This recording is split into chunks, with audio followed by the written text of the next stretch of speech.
Happy Valentine's Day. We believe that Cyrus has killed at least 5 people. And he's not going to stop killing until somebody stops him. General Hospital latest update. Willow is stunned as Sasha kisses Jason in public, while Josslyn prepares for a deadly showdown with Cyrus. Elizabeth hands Anna key evidence to take down Cyrus, just as he prepares to strike again. Meanwhile, Sunny and Carly debate Jason's possible paternity, and Drew's risky esplanade plan sparks major tensions. Hello everyone, welcome to my channel. I hope everyone is having a wonderful day. After watching these videos, please hit the subscribe button and give this video a thumbs up. Elizabeth provides Anna with evidence against Cyrus, just as he plans to kill again. Today on General Hospital, Joss convinces Trina to go on a date with Kai. Sunny and Carly discuss whether Jason is the father of Sasha's baby, and Sasha puts on a show for Willow. Sunny shows up at Carly's place to speak with her. She's just getting ready to make Valentine's Day cookies with Donna and asks what is going on. Sunny lets her know he and Ava settled the custody dispute and agreed to split custody 50-50ths. Carly says that's great, so what's really going on? Sunny explains the spare Avery tension between him and her mother, and now Christina doesn't have to deal with the stress of testifying. Carly believes something has changed as he has been set on sole custody for months now. Sunny explains the fire changed the chance of winning the case, according to Diane, plus Ava misses her mom. Carly still doesn't believe that's why he did it. Sunny says someone planted a bomb in his penthouse, and he needs to find out who did it. He can't protect the family if he doesn't know who did it. Plus, he wants to be there for Michael when he gets home. Carly still never thought he'd compromise with Ava. Sunny did it for Avery, who will want to know her mother the older she gets. Is Jason the daddy? Carly shifts the subject to Jason, her fight with Drew, and that he accused Jason of being the father of Sasha's baby. She hasn't been able to talk to Jason about it yet, and Sasha says it's no one's business. She thinks she needs to call him, especially if Jason is helping Sasha like he helped her when she was pregnant with Michael. Sunny suggests they wait until Jason calls them to talk. Carly can't wait, so he asks why she needs to know. She explains she wants to know so she can support him if it's true, or if he's lying, she can back him up. Sunny suggests Sasha may not want anyone to know because Jason has enemies, and she already lost Liam and Brando. He believes they should stay out of it. Carly agrees to wait for Jason to come to her. The big man on campus. At her apartment, Joss looks at the address Brennan's associate gave her and looks it up on her phone's map app. Trina arrives with a bag of groceries and thought that it would be fun to cook together for once. Joss says they never cook, they always order out. As she's unpacking, Trina gets a text from Kai, who asks if she is free tonight. Joss asks what is really going on with this cooking thing. Trina admits this is Joss' first Valentine's Day without Dex, and she still misses Spencer, so she thought they'd spend it together. Joss refuses and says it's time for her to get back out there, and she knows Trina likes Kai. Trina texts Kai back, and he invites her to the hottest club in town, which he scored reservations at. She agrees, so he tells her to meet him at the Savoy and dress to impress. She hates leaving Joss alone, but Joss claims she can use some time alone to study. Joss wonders if Kai knows her dad owns the Savoy. Trina doesn't know. Later, Trina leaves for her date, and Joss pulls out the box with Dex's gun. Drew makes his case to Laura. Curtis stops by Laura's office per her request to speak to him. Laura tells him Drew has a plan for the esplanade he wants to run by her. He vents about Drew, but assumes she asked him to sit in on the meeting for a reason. She wants his opinion. She tells him that Drew wants to see Sunny's piers under eminent domain and move the project there. She feels Drew is using this esplanade to retaliate against Jason through Sunny. Curtis points out that the relocation will drive up transportation costs, and Diane will sue and incur astronomical legal fees for the city. Curtis warns Laura that Drew has changed and is focused only on himself. Laura agrees, and she's questioning Drew's judgment as he wants to bring Jen Sidwell in as a partner, the man who almost killed her son. Curtis is surprised and asks if Laura has talked to Jordan about this. Laura has and says she'll be coming to the meeting. Curtis tells her that he saw Jordan with Jen's the other day, and she seems to be buying what he's selling. Jordan arrives and briefs Laura about her meeting with Jen's, putting Curtis' fears to rest. She feels she can get information about Jen's and his businesses by investigating him, but Curtis thinks it's a bad idea as she's not a cop anymore. Drew arrives and says, "I can tell this is going to be a tough room." Drew makes his argument for moving the Esplanade, which will bring in money for the city and eliminate Sonny's crime organization. He suggests they think about what is best for Port Charles. Do they let Sonny continue his business and let the Esplanade die, or move it and take out crime? Jordan points out that Sonny's coffee business is legitimate, and that would cost people their jobs and the city money to relocate the Esplanade. She also says Sonny would sue them, which would cost the city more.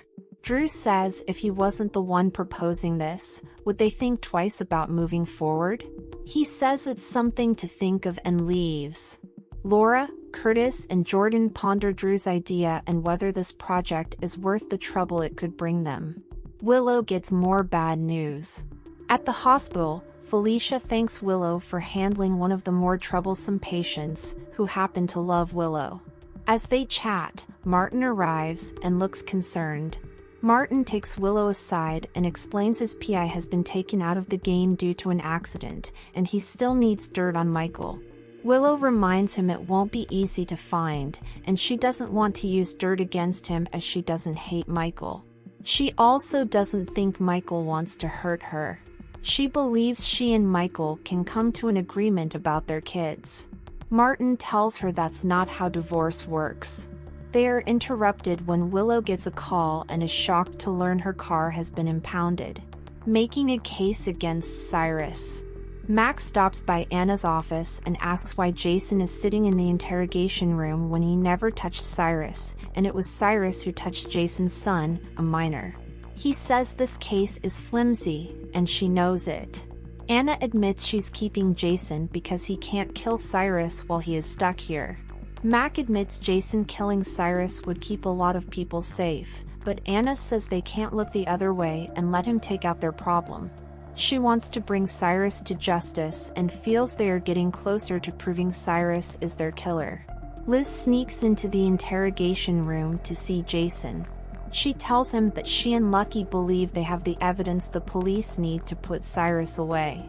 She says she's going to take what she has to Anna, and he needs to focus on Danny, who is still grieving his mother. She also fears Cyrus won't stop killing until someone stops him. Jason agrees but doesn't think the PCPD is up to the job. Sasha arrives, and Mac tells her how sorry he is about what Cody did, making a scene about her pregnancy in public. Sasha thanks him, but notes Drew blabbed about it first. Mac asks why she's here, and Sasha says she's here to see Jason. Sasha asks another favor of Jason. Sasha is let in to see Jason, who explains Anna is just holding him to keep him from killing Cyrus. Sasha hates to be the bearer of more bad news but fears Willow suspects Michael is her baby's father.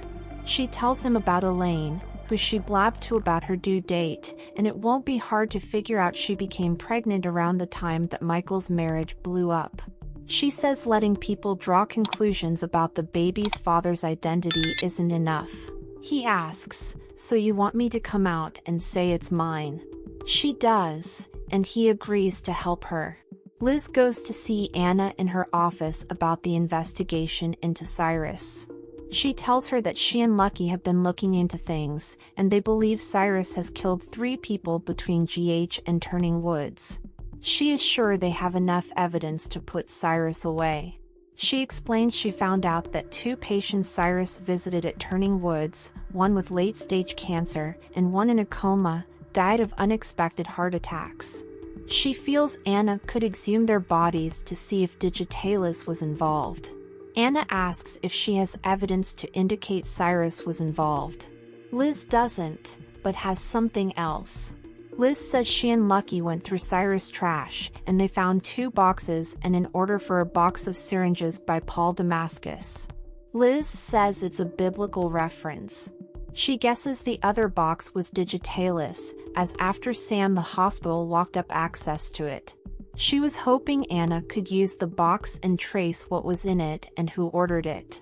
Anna explains the chain of evidence has been broken, but Liz says they must do something before Cyrus kills again. Anna asks Liz to wait, and she'll see if there is a way to arrest Cyrus. Willow arrives at the station and vents to Mac about her impounded car, which she guesses is Tracy's doing. She explains that it has been parked in the Quartermain garage and was recently moved to the street, where it was towed.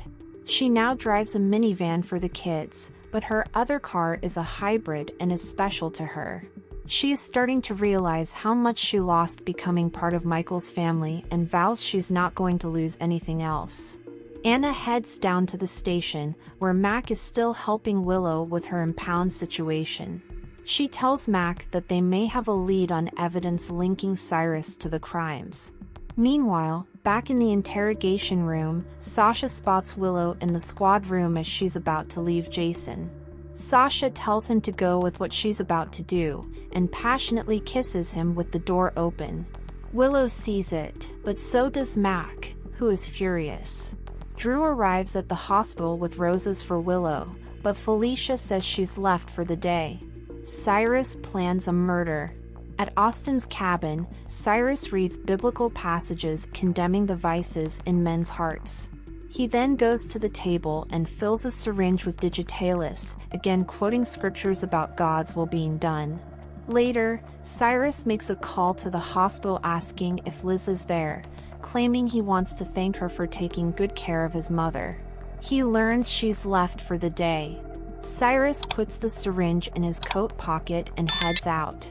Today's next update, Willow sees Sasha kiss Jason, Josslyn armed and ready for Cyrus. General Hospital recap from Monday, February 17th, reveals that Willow Corinthos, Caitlin McMullen, saw Sasha Gilmore Corbin, Sophia Matson, kiss Jason Morgan, Steve Burton, while armed Josslyn Jacks, Eden McCoy, got ready to head to Cyrus Renault's, Jeff Kober, hideout. At General Hospital, Martin Gray, Michael E. Knight, found Willow and offered updates on Elaine Smith's, Judy Kane, setback due to her accident. Willow hoped to reach an amicable custody solution with Michael Corinthos, Chad Duell, but Martin still needed leverage he could use against Michael in court. After Willow got a phone call about her car being impounded, she realized Tracy Quartermain, Jane Elliott, must have been the one who had it moved to the street. Mac Scorpio, John J. York, helped Willow get it all sorted out at the police station. Mac also grilled Anna Devane, Finola Hughes, about holding Jason when she knew the DA would never pursue the case. Anna insisted that Jason couldn't go after Cyrus when he was stuck there in the interrogation room. Elizabeth Baldwin, Rebecca Herbst, visited Jason briefly and mentioned the evidence that she'd uncovered with Lucky Spencer, Jonathan Jackson, to bring Cyrus down. Liz ultimately headed to Anna's office and filled her in on some other Turning Woods victims who were seemingly wiped out by Cyrus. Elizabeth suggested Anna could have the bodies exhumed to see if Digitalis was involved. Liz also admitted they dug through Cyrus' trash, which brought the discovery of an order for syringes and 2 delivery boxes. Elizabeth noted that the other box was likely for Digitalis and mentioned that the name on the order was Paul Damascus. After Liz pointed out the biblical reference, she pushed Anna to investigate and try to trace Cyrus' order. Anna mentioned that the chain of evidence had been broken and seemed skeptical about how much she could do. Elizabeth insisted something had to be done before Cyrus struck again, so Anna agreed to work on arresting him. At Carly Spencer's, Laura Wright, house, Sonny Corinthos, Maurice Bernard, let her know about the custody compromise he reached with Ava Jerome, Maura West.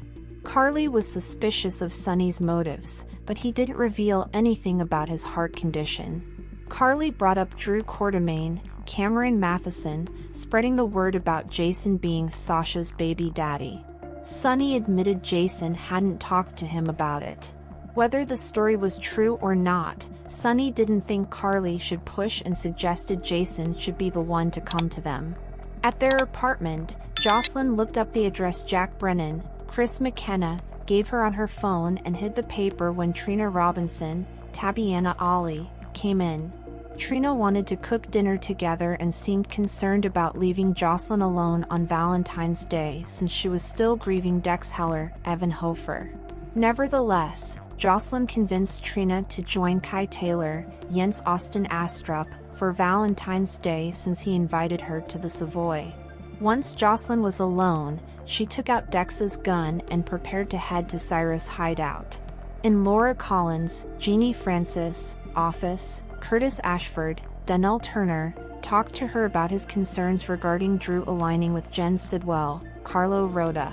Curtis also worried that Jordan Ashford, Tanisha Harper, was buying what Sidwell was selling, but Jordan eventually showed up and set the record straight about her scheme. Once Drew showed up, he knew he was walking into a tough room. However, Drew made a pitch about moving the Esplanade to Sonny's turf and taking a stand against crime. Since this plan would bring Sonny's fury and cause a ton of other problems, Curtis, Jordan, and Laura were definitely uneasy about it. Back at the PCPD, Sasha told Max she was there to see Jason, who spoke with her privately in the interrogation room. Sasha admitted she blabbed her due date to Elaine, so she knew it wouldn't be hard for Willow to figure out she conceived around the time things blew up with Michael. Letting people think the baby belonged to Jason wasn't enough, so he realized Sasha wanted him to come right out and say the baby was his. Jason was on board with deepening their deception, but things took a shocking turn soon after. When Sasha realized Willow was watching nearby, she whispered for Jason to go with it and planted a big kiss on him. Willow was taken aback over the smooch, and so was a horrified Max since he saw it, too. As for Cyrus, he called and found out Liz had left the hospital for the day. Once Cyrus loaded up a syringe full of digitalis, he left his hideout on a mission. Thanks for watching this videos. Please hit the subscribe button for more updated news.